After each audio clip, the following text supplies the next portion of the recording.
khusus. Rakyat Timur Timur telah menolak usulan otonomi khusus. Dan kami punya simbol bahwa mati atau hidup tetap merdeka. Memang kenyataan, impian kami itu terwujud. Selamat datang di Timor Leste, sebuah negara yang baru saja berdiri pada 21 tahun silam, tepatnya pada tanggal 20 Mei tahun 2002. Negara ini pada awalnya merupakan bagian dari Negara Kesatuan Republik Indonesia. Namun kemudian, karena perbedaan pandangan politik dan kesenjangan ekonomi, akhirnya wilayah di ujung timur Pulau Timor ini melepaskan diri dari pangkuan Ibu Pertiwi. Sekilas tentang Timor Leste. Timor Leste adalah sebuah negara yang tak begitu besar. Negara ini hanya menempati wilayah seluas 14.909 km persegi yang terletak di bagian timur dari Pulau Timor.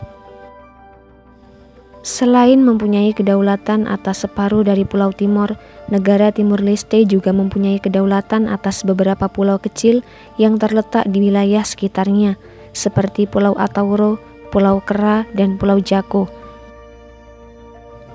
Timor Leste pada tahun 2022 tercatat mempunyai populasi sebanyak 1,4 juta jiwa, dengan pertumbuhan penduduk sebanyak 2,5% per tahun, menjadikan negara ini mempunyai tingkat pertumbuhan penduduk tertinggi di kawasan Asia Tenggara.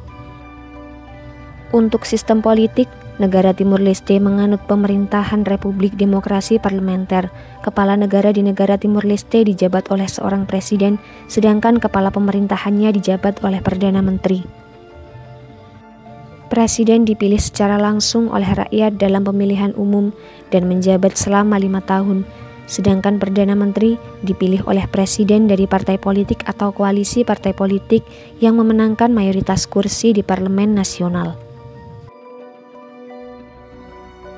Setelah 21 tahun merdeka, kenapa Timor Leste seolah berjalan di tempat dan terkesan tak mempunyai perkembangan yang berarti ketimbang sebelum memisahkan diri dari Indonesia? Dari masih tingginya angka kemiskinan, tingginya angka putus sekolah, hingga pertumbuhan ekonomi yang seolah stagnan, terlihat cukup timpang dalam hal pembangunan dengan wilayah timur barat Indonesia. Lalu kenapa hal itu bisa terjadi? Berikut ini adalah 3 alasan yang menjelaskan kenapa setelah 21 tahun Timor Leste merdeka belum mampu beranjak dari ketertinggalannya. Alasan pertama adalah sejarah konflik. Timor Leste telah mengalami konflik selama bertahun-tahun sebelum memperoleh kemerdekaannya pada tahun 2002. Konflik tersebut telah merusak infrastruktur, mengganggu aktivitas ekonomi, dan menyebabkan banyak orang menjadi korban.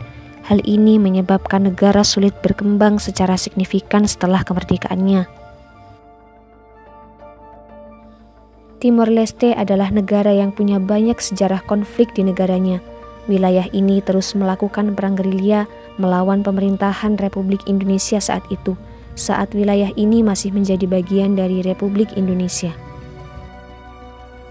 Selama lebih dari 25 tahun, antara tahun 1975 hingga 1999, konflik yang terjadi di bumi Lorosai ini merenggut lebih dari 100.000 nyawa penduduk.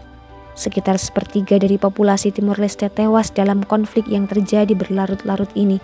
Namun, setelah berhasil memproklamirkan kemerdekaannya pada tahun 2002, konflik yang terjadi di Timor Leste masihlah sering terjadi.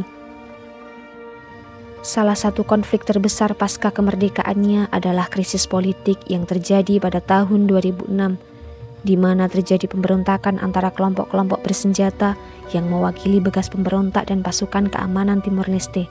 Bentrokan ini mengakibatkan puluhan orang tewas dan ribuan orang mengungsi. Situasi konflik yang terus terjadi ini selain turut menghancurkan infrastruktur yang telah ada, namun juga membuat kepercayaan para investor dan pebisnis terhadap negara ini berkurang. Sehingga tanpa ada bantuan modal dari para pebisnis dan investor asing, pembangunan di negara ini akan terjadi sangat lambat. Alasan kedua adalah ketergantungan ekonomi yang sangat tinggi. Ekonomi Timor Leste sangat bergantung pada minyak bumi. Negara ini memiliki cadangan minyak yang cukup signifikan untuk ukuran negaranya. Tetapi, harga minyak yang fluktuatif dapat menyebabkan pendapatan negara menjadi tak pasti. dan karena hal itulah pemerintah sulit merencanakan kebijakan jangka panjang karena keterbatasan aliran dana. Dari laporan Dana Moneter Internasional, pada tahun 2020, sekitar 90% dari total penerimaan negara Timor Leste berasal dari sektor minyak dan gas. Sumber minyak terbesar dari negara Timor Leste berasal dari celah timur di antara perbatasan Laut Timor Leste dan Australia. Eksplorasi minyak yang dilakukan oleh Timor Leste begitu besar ketimbang cadangan minyak terbukti yang mereka miliki. Timor Leste memproduksi sekitar 25,5 juta barel per tahun dan terus meningkat, berbanding terbalik dengan cadangan minyak terbukti yang dimilikinya yang hanya 300 juta barel menurut laporan Badan Informasi Energi Amerika Serikat. Sehingga jika Timor Leste belum mampu menemukan sumur minyak baru, maka negara ini akan kehabisan uang pada tahun 2035. Namun, upaya dalam menemukan sumur-sumur minyak baru terhambat dengan perselisihannya dengan negara tetangganya yang lebih kuat, yaitu negara Australia. Dalam perselisihan tersebut, kedua negara saling mengklaim batas maritim dan saling berselisih mengenai pembagian pendapatan dari lapangan minyak Greater Sunrise yang terdapat di Laut Timur. Setelah Timor Leste merdeka dan memisahkan diri dari Indonesia pada tahun 2002, tidak ada perbatasan permanen yang memisahkan negara itu dengan Australia. Selama ini, kedua negara mendasari perbatasan melalui kesepakatan sementara, walau Timor Leste belakangan berkilah bahwa kesepakatan itu dipaksakan secara tidak adil oleh Australia. Diyakini bahwa Australia mendapat jatah akses yang lebih besar terhadap ladang gas dan minyak di Laut Timur yang bernilai puluhan miliar dolar selama puluhan tahun menurut laporan BBC. Alasan yang ketiga adalah keterbatasan sumber daya manusia. Seperti yang telah dijelaskan sebelumnya, bahwa negara Timor Leste mempunyai banyak sekali sejarah konflik. Konflik yang terus terjadi ini menghancurkan berbagai infrastruktur, termasuk infrastruktur pendidikan yang telah dibangun oleh pemerintahan Soeharto sebelumnya. Ketidakamanan situasi sosial dan politik menyebabkan kegiatan belajar mengajar anak-anak di Timor Leste menjadi terhambat, dan mayoritas sarana pendidikan yang terdapat di Timor Leste sekarang ini merupakan infrastruktur yang dibangun oleh era pemerintahan Orde Baru, ketika saat itu Timor Leste masih berada di dalam pangkuan Ibu Pertiwi. Untuk mengetahui seberapa parah kualitas sumber daya manusia di Timor Leste, ada sebuah jurnal yang diterbitkan oleh organisasi CARE, sebuah organisasi non-pemerintahan internasional yang cukup besar, menyebut sekitar 40% populasi dewasa di Timor Leste masih belum bisa membaca. Berdasarkan data yang diperoleh dari UNESCO pada tahun 2019, hanya sekitar 1% dari 1,4 juta populasi Timor Leste yang pernah mengenyam pendidikan di perguruan tinggi. Dan banyak dari para anak muda terdidik ini ketika setelah lulus pergi meninggalkan negaranya untuk bekerja di luar negeri dengan destinasi utamanya adalah bekerja di negara berbahasa Portugis yang lebih maju seperti Portugal dan Brazil, karena begitu sedikitnya kesempatan ekonomi yang terdapat di negaranya.